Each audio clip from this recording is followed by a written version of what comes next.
shows and captivating audiences around the world, from ballet to opera, musicals to spectaculars, fashion to pop music. Giuliano's artistic vision is not limited by discipline, language, or culture. A familiar face on European television, he directs and develops talent, understands contemporary audiences, and is a master of storytelling, both ancient and new. Now, new generations of performers are being trained and inspired at his Peparini Academy in Rome, guided by a community of more than 50 industry experts, creating a legacy of talent which will entertain the world for years to come. Ladies and gentlemen, please welcome from Rome, Giuliano Peparini.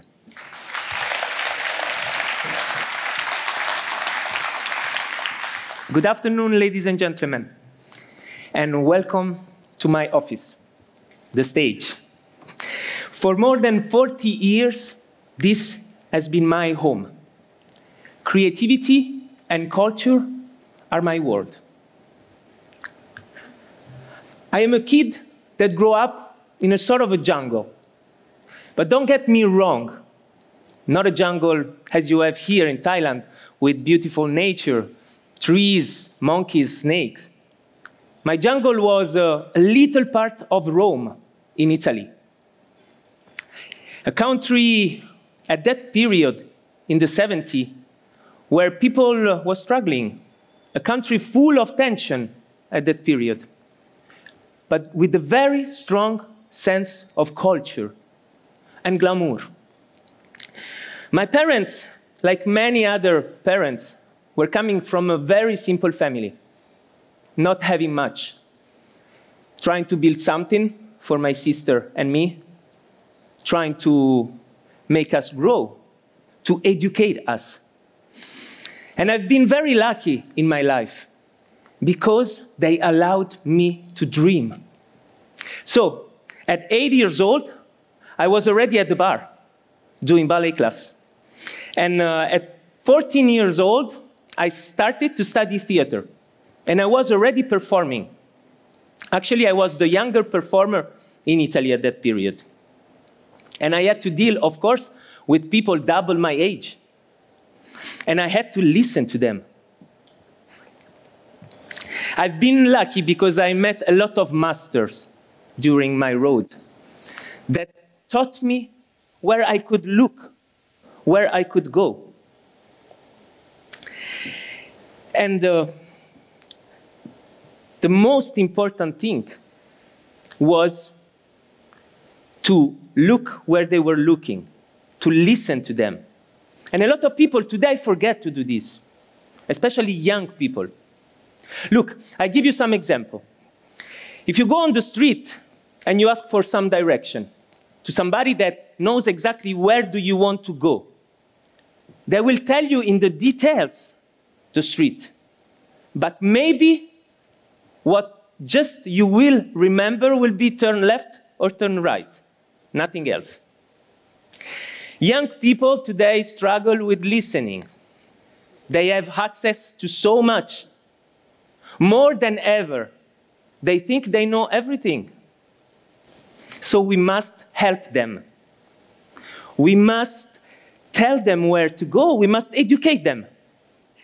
So that's why I was extremely grateful and happy to be part of the THACCA Melco Academy, to pass on what I've learned. And one of the things that I've learned in the past was adaptability, flexibility. So, by 15 years old, I already started to study Russian, French, and Italian writers. And by 17, the School of American Ballet in New York offered me a scholarship. So from Italy, I moved to New York. When I finished the school, I had the opportunity to join the company, the New York City Ballet. But I didn't want to do just that, just dancing, you know? I have been studying a lot of years theater. I got other plans for my life. So I came back to Europe. And by 19 years old, the National Ballet of Marseille offered me a contract as a soloist. So I moved to France. And I became, at 24 years old, what we call in France a danseur étoile, which is a sort of, I would say, a principal dancer, a guest star. And I started to dance everywhere in the world, working alongside with one of the biggest masters of choreography, Monsieur Roland Petit. Monsieur Roland Petit was not just a choreographer. He was a real director. He had a vision. He was an open-minded man. By the 60s or the 70s, he would go to Hollywood and make a movie. Then go to France and create a ballet for the Paris Opera House. And at the same time, create a review show for the Casino de Paris with Yves Saint Laurent. I was amazed by that. That's what I wanted to do. What I wanted to be, that was for me the new roots. He encouraged me a lot to look past the obvious, to look beyond the classical. So little by little, I started to develop my own way to create. So I was going to St. Petersburg and create a ballet for the Kirov. Then going to Las Vegas and create a water show. Then lead me to co-create the House of Dancing Water in Macau, in City of Dreams, with Melco. And then going back to France, creating some award-winning musicals. And then I found television. Actually, television found me. I was one of the judges of a French TV show, popular TV show called France Got Talent. Actually, I had a lot of fun doing it. It was very funny. Not judging, more like the rest. And at the same time, I was the artistic director of a very popular TV show in Italy for 9 years called Amici. Amici is the perfect combination of 3 different concepts of television: a talent show, a game show, and a reality show. It launches a lot of young performers' careers. And actually, it made me become a celebrity in Italy. But most of it, it gave me access to the young generation. The young people that is stuck on their telephone. The young people that struggle with listening. So, could I get them inside a theater? Could I make them watch a classical and enjoy watching it? In 2023, I gave it a shot. I tried.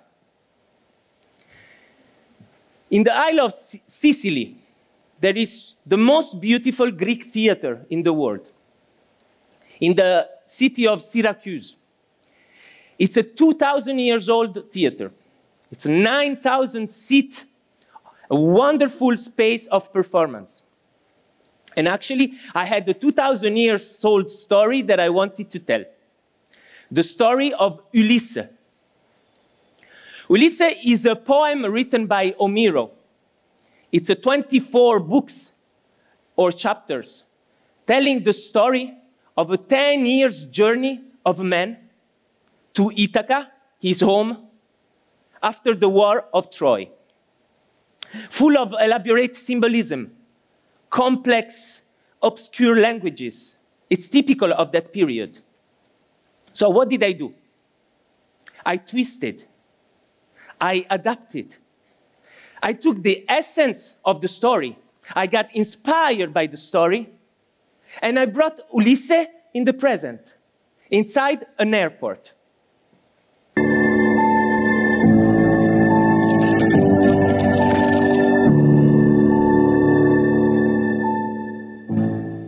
A sort of modern present purgatory with people arriving, people leaving, people in delay most of the time, people stress also. And what happened? Every single evening, summer, 9,000 young people holding their breath, clapping their hands, and falling in love with the 2,000 years old story. That was really magical. We gave the opportunity to young people to fall in love with the Greek theater and the Greek tragedy, and they swallowed it. They loved it. And actually, we packed the house. So, now, how soft power is connected to this? What soft power need to work across the continent? He needs to be relatable. He needs to be appealing. How can we represent a nation that is complex? Because of the complexity of the history. Because it's different. Because of the different culture. And because it's moving every day forward. So we cannot tell the whole story. It's impossible. So, how do we decide what we keep and what we leave out of the story that we want to tell? Who do we trust? We trust the creative people. The people that know naturally what audience is looking for, what audience like, what audience think. So, understanding the audience is the key. In 1990, the South Korean government recognized the potential of culture and entertainment in promoting their soft power, helping young creators to compete in the international market, supporting them, training and developing music, cinema, television, fashion, beauty, twisting and adapting Korean for a global audience. In 2012, one song, one video, one attitude, one dance became the first song and video ever watched on YouTube. In one night, more than 1 billion views. Actually, today we are almost at 5.4 billion views. It's about the 70% of the world population. Can you believe it? And this song was Gangnam Style from hip-hop singer and rapper Psy. You remember? Everybody knows that. Oppan Gangnam Style. Psy did 22 singles of 6 albums, sang in Korean. It's a satirical commentary, making fun at people, projecting the lifestyle that they cannot afford. He was a turning point for the country, turning into a cultural powerhouse. Key pop, key cinema, key movie, key fashion, key beauty, broadcast country's creativity, and give it the best seat at the top table. So, where all eyes focus on what can be a single aspect of a nation's identity. It's simply a cliché. Let me give you some example. Germany, cliché. Beer, precision, cars. Wait, it's easier. Brazil, soccer, carnival, samba. Let's go to France. Baguette, of course. Moulin Rouge. Egypt, camels, pyramid. And it's easy to look at the cliché. Look at James Bond. James Bond. Isn't he the most popular gentleman in Britain? In America, the Simpson. Simpson. Isn't it the typical American family? No. They are just cliché.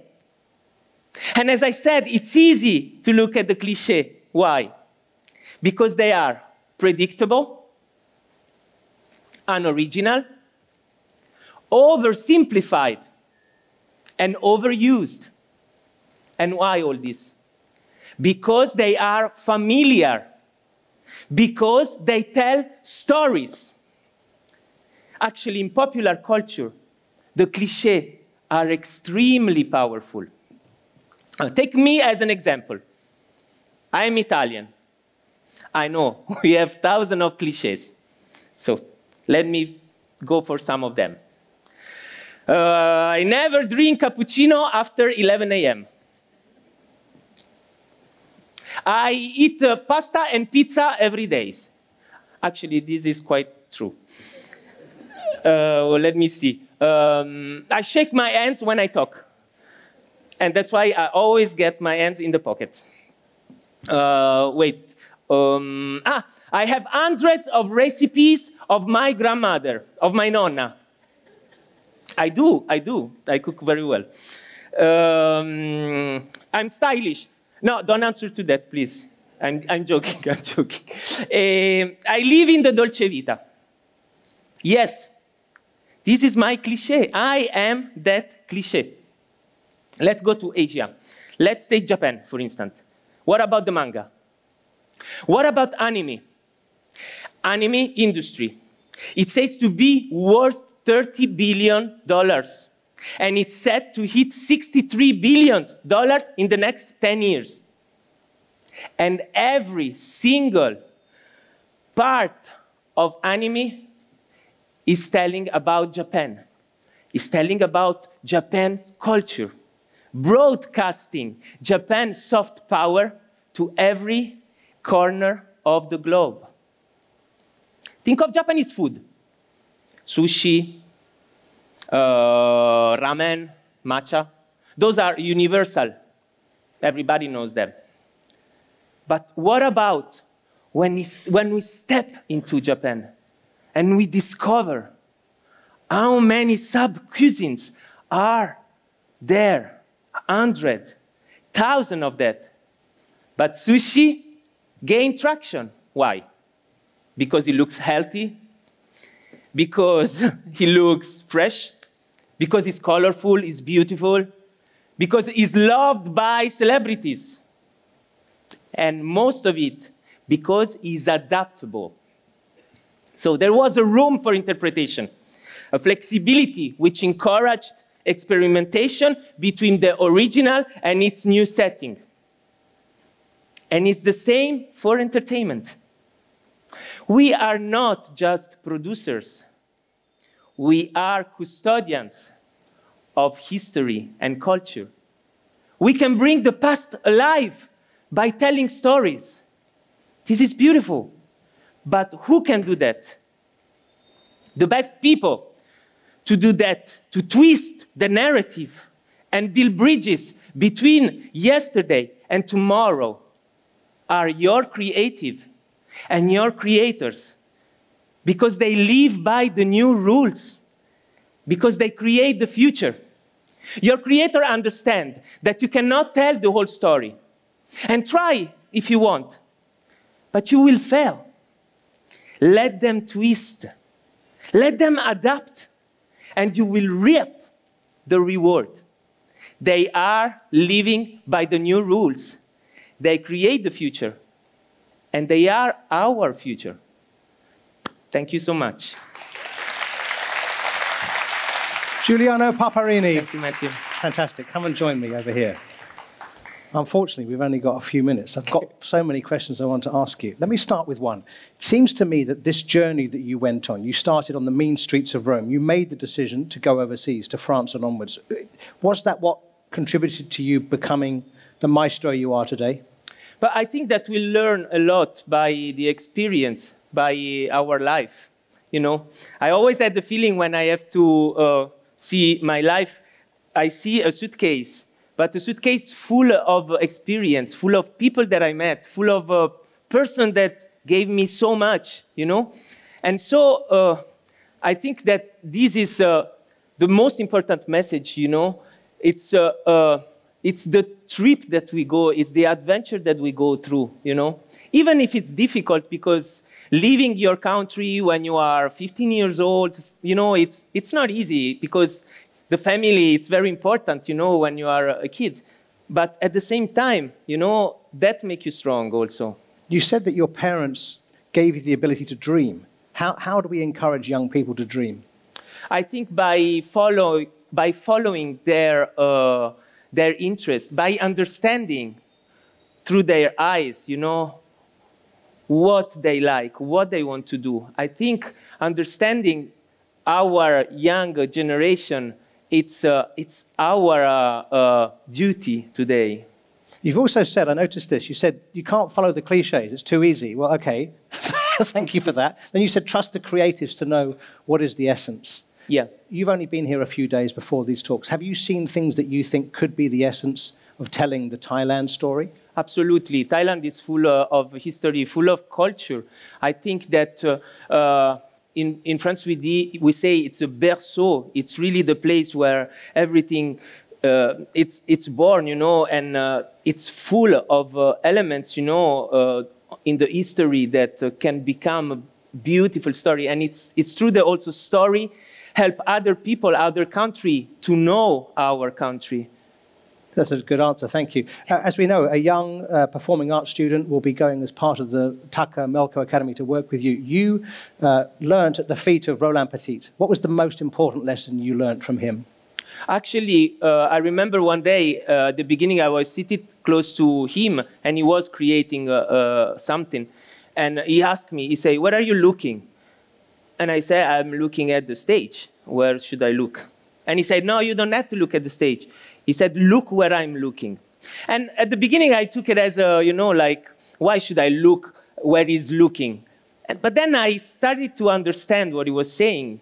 He was saying, before, just learn by what we have to say, and then explore your vision. But I think it's important. The education, there is nothing more important. Education is life. Education makes us strong. It does. Education makes us strong. Everybody, big round of applause, please. Giuliano Peparini. Thank you so much. Fabulous to have you with us.